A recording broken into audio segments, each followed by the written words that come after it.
Bonjour à tous. Dans cette vidéo, nous allons parler d'intelligence artificielle.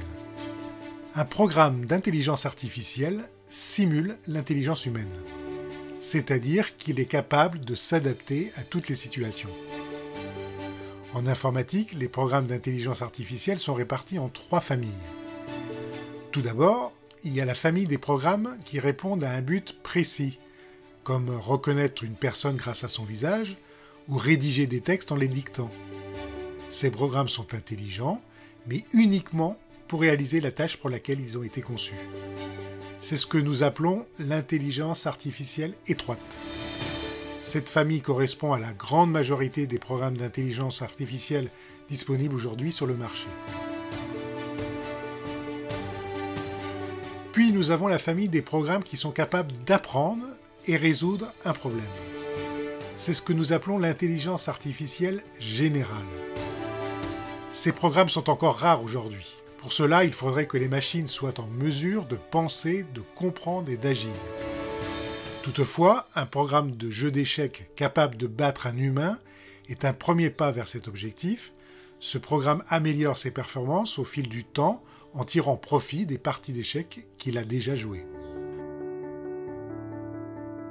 Enfin, la dernière famille s'appelle la famille super intelligence artificielle, dont les programmes ne se contentent pas de comprendre et d'imiter le cerveau humain, mais de le surpasser.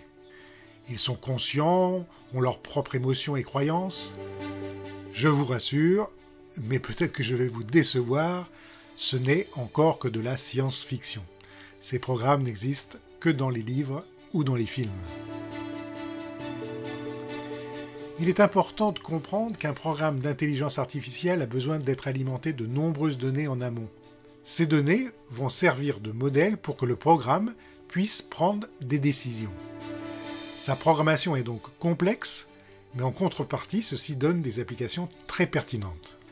Par exemple, dans le domaine de la santé, des programmes d'intelligence artificielle peuvent réaliser des diagnostics de radiographie plus rapidement que des humains. Un autre exemple, dans le domaine du transport, un véhicule autonome sera plus sûr et plus efficace qu'un véhicule classique. Les programmes d'intelligence artificielle ont donc un avenir prometteur devant eux, mais provoquent aussi quelques débats. Est-on certain que ces programmes sont impartiaux ? Un programme d'intelligence artificielle qui sélectionnait des CV à l'embauche cachait des choix discriminatoires. Ces programmes s'appuyaient sur de nombreuses données de salariés accumulées depuis plusieurs décennies et favorisaient largement l'homme blanc d'âge mûr. Il reste donc encore de nombreux progrès à réaliser dans le domaine de l'intelligence artificielle. N'hésitez pas à vous abonner à ma chaîne. À bientôt pour une prochaine vidéo.